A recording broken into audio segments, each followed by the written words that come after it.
Starting tomorrow, churches in Louisiana will once again be allowed to hold in-person services with more than 10 people under new guidelines as a part of Governor John Bel Edwards' stay-at-home order. Fox 44's Abby Rocha details what changes are coming.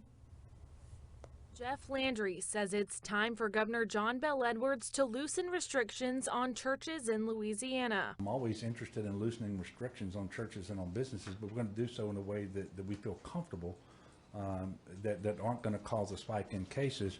Landry sent a letter to Governor Edwards today asking for churches to be reopened.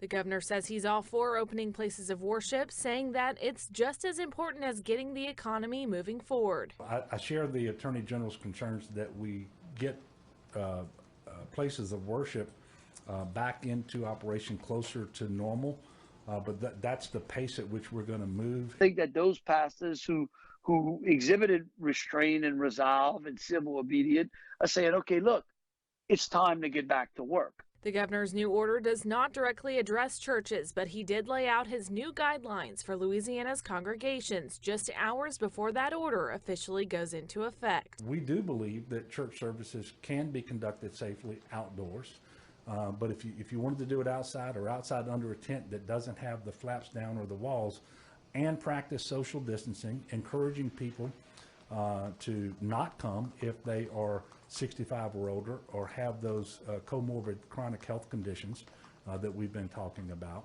And for those who do come, people in the same household can sit together.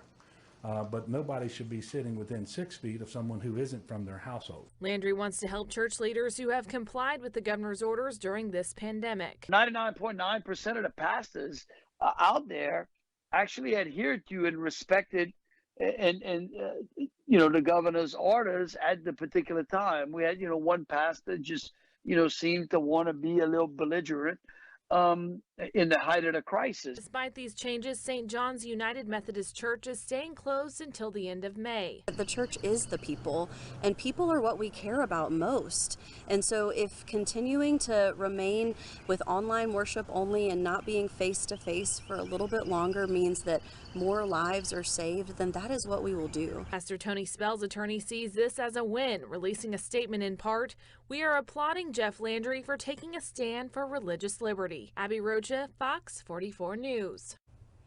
Abby, thank you. And Edwards says more guidelines are expected to be released tomorrow. To read Pastor Spell's full statement, you can head over to our website. That's brproud.com.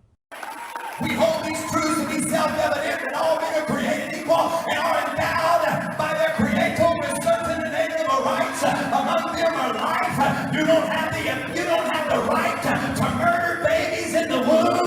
You don't have the right to murder children in the abortion clinics. You don't have that right. You might be doing it, but you are a murderer.